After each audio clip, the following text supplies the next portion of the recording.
Gate बंद कर देना, हाँ थोड़ा सटा दे, ठीक है जाओ। Hi everyone, welcome you all to today's class.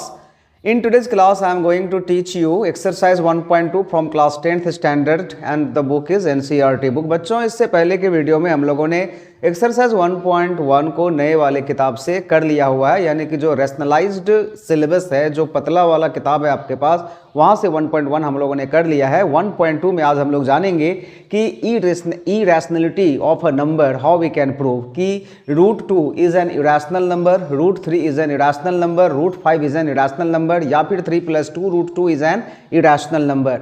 तो इसमें जो है वो नंबर को इरैशनल प्रूव करने का जो नंबर का टाइप्स है, कैटेगरी है, वो 3-4 तरीके से नंबर दिया जाएगा आपके पास। 2/√3 भी एक इसमें है, या 3 + 2 √2 है। लेकिन जो सबसे मोस्ट इंपॉर्टेंट क्वेश्चन है इसमें, जिसमें अधिकतर बच्चे मिस्टेक करते हैं और कंफ्यूजन होता है, वो है कि prove that √2 is an irrational, या फिर √3 इज एन इरैशनल, या फिर √5 इज एन इरैशनल, या फिर √7 इज एन इरैशनल।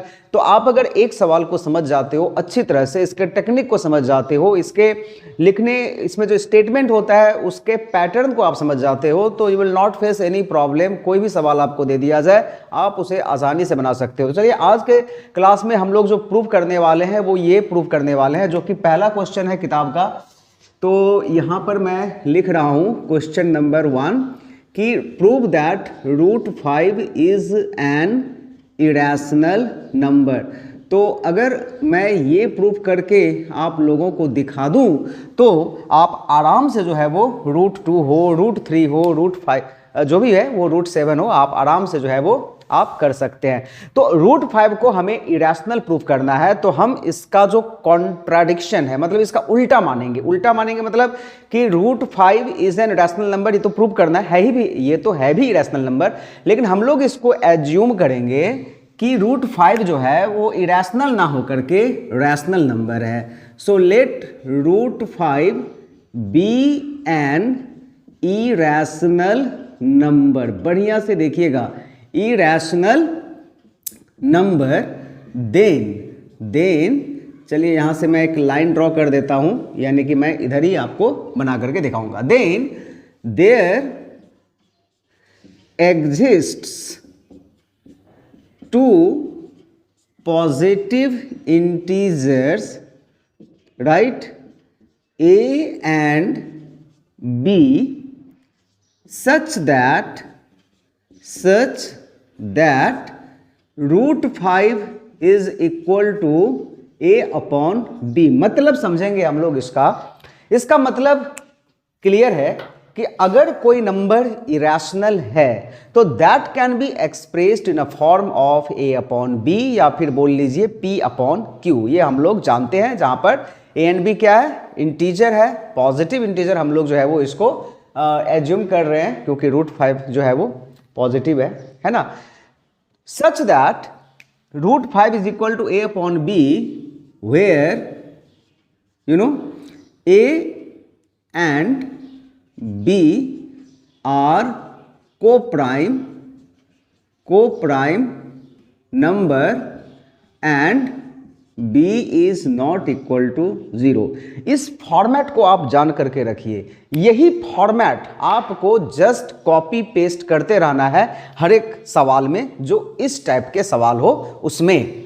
तो a एंड b क्या है, को प्राइम नंबर है। अब को प्राइम नंबर क्या होता है, तो को प्राइम नंबर ऐसे दो नंबर को बोलते हैं जिसका कॉमन फैक्टर सिर्फ 1 और 1 ही हो।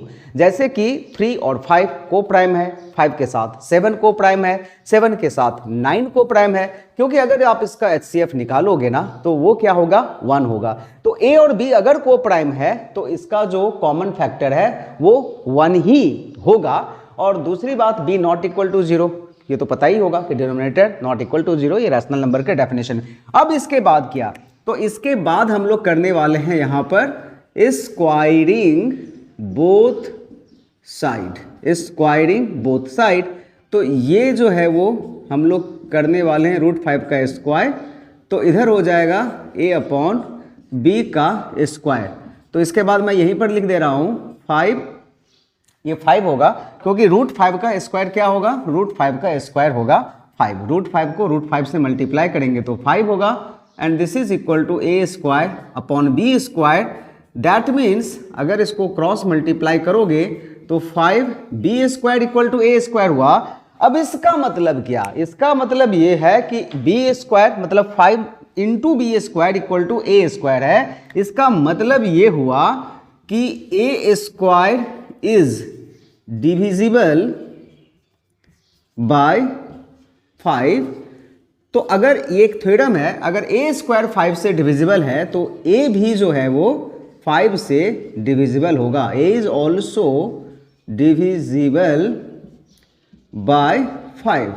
फॉर्मेट को जान करके रखिए, आपको बस इसी फॉर्मेट में क्या करना है, कट कॉपी पेस्ट मारते रहना है आपका आंसर। हाँ, लेकिन समझ करके बनाइएगा, नहीं तो फिर उल्टा पुल्टा हो जाएगा, ठीक है ना। समझ करके बनाना है बच्चों, इसको पूरा अच्छी तरह से समझ करके बनाना है, राइट। आइए इसके बाद क्या, अब इसके बाद हम लोग यहाँ पर क्या मानेंगे कि let a equal to 5c for some integer c। तो हमने एक इंटीजर c, अब a इक्वल टू 5c। अब अगर यहाँ पर आपका √3 रहता तो a equal to 3c late करते, 2 रहता तो a equal to 2c late करते हैं। ये सारा का सारा पैटर्न है, आप धीरे धीरे समझ जाओगे ऐसा क्यों हो रहा है। देखिए ऐसा इसलिए हो रहा है ना कि जब हम लोग इसी वाले, मान लीजिए कि इस इक्वेशन को हम लोग 1 यहाँ पर अगर दे दें तो यूजिंग इक्वेशन 1 यहाँ पर क्या होने वाला है ये मैं आपको दिखा रहा हूँ।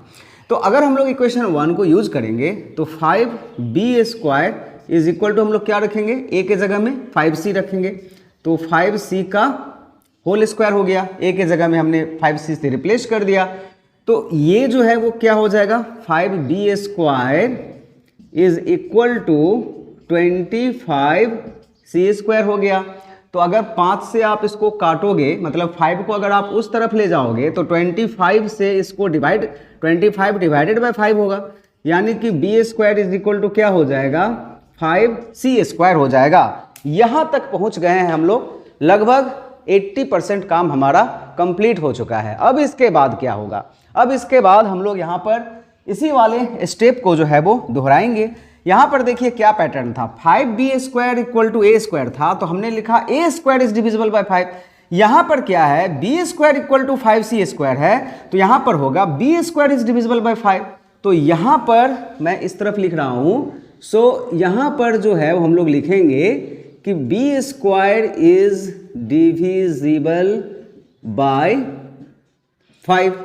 So therefore b is also divisible bye 5, divisible by 5, ये हो गया। अब एक चीज यहाँ पे गौर कीजिए, ये कहाँ था, सम इंटीजर c के ऊपर में था, या इसको अगर हम लोग इसको 1 दिए हैं तो इसको हम लोग 2 दे देते हैं, और इसको हम लोग क्या करेंगे 3 इक्वेशन दे देते हैं, और इसको हम लोग क्या देंगे 4 नंबर इक्वेशन दे देते हैं, ठीक है ना। तो ये जो नंबरिंग हम लोग किए हैं वो इसीलिए क्योंकि नंबरिंग हम लोग यहाँ पे भी यूज करेंगे। क्या यूज करेंगे, देखिए बहुत ही इंटरेस्टिंग फैक्ट है यहाँ पर कि a is divisible by 5, b is also divisible bye 5। ये कितना नंबर था, 2 नंबर है, ये कितना नंबर है, 4 नंबर है। तो now from 3 and 4 we can write that कि a and b both are divisible by 5। a और b जो है वो दोनों 5 से डिविजिबल है। What does it mean, it means that कि a और b का जो कॉमन फैक्टर है, इसका मतलब ये हुआ, इट मीन्स दैट, अच्छा से लिखना है, it means that a and b are having a common factor 5 other than 1, and this contradicts the fact that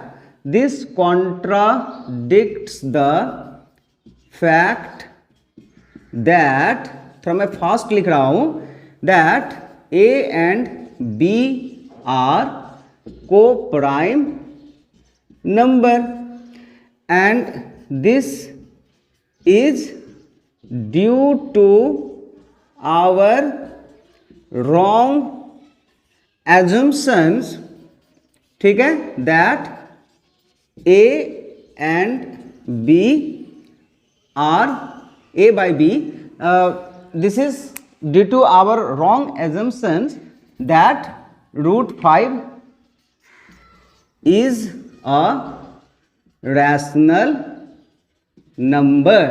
और ये क्यों हुआ? क्योंकि हम लोगों ने गलत मान लिया था कि रूट 5 रैशनल है और उसी रैशनल को मान करके इतना सारा चीज हम लोगों ने कर लिया और ये करने के बाद यहां पर वो गलत साबित हो गया। तो ये जो है वो अगर कोई भी नंबर रैशनल नहीं है तो वो क्या होगा? इरैशनल ही होगा। So root 5 is an irrational number. तो इसमें मोस्टली जो है वो लैंग्वेज है, आप जैसा कि देख रहे हैं कि काफी ज्यादा स्टेटमेंट्स यहां पर लिखा गया है। once you understand this answer then you can change the language। आप अपनी भाषा में इसे जो आपको समझ में आता है, जो अच्छा लगता है, मीनिंग चेंज नहीं होना चाहिए, आप लिख सकते हैं वहां पर अपने भाषा में इसके आंसर को लिख सकते हैं। एक बार आपको मैं इस पार्ट को थोड़ा क्लियर कर दूं कि हमने पहले क्या किया कि रूट 5 को इरेशनल मान लिया, तो अगर नॉट इरेशनल रैशनल मान लिया तो rational number can be expressed in a form of a by b where a and b are integers and b not equal to 0। तो ये हमने कर लिया है। चलिए तो स्क्वायरिंग बोथ साइड कर दिए तो आ गया कि a इज डिविजिबल बाय 5। अब हमने क्या किया, यहाँ पर एज्यूम कर लिया एक दूसरा इंटीजर 5c, तो a को 5c से रिप्लेस करने के बाद यहां पर जो है वो b square is also divisible by. अब a and b both are divisible bye 5, इसका मतलब ये हो गया कि a एंड b का एक और भी कॉमन फैक्टर है, वो है 5। और इसका मतलब ये को प्राइम नहीं है, इसका मतलब ये जो गलत फलत आया वो हमारे गलत एजम्पशंस के कारण आया कि root 5 is a rational number. तो अगर रूट 5 रैशनल नंबर नहीं होगा तो ऑब्वियसली ये इरेशनल ही होगा। आई होप ये चीज़ आपको अच्छी तरह से समझ में आ गया होगा। मिलते हैं अपने अगले क्लास में आगे के सवालों के साथ। आगे के सवाल में इतना ज़्यादा तिक्रम नहीं है, वो आसान है। ठीक है, that's all, thank you everyone.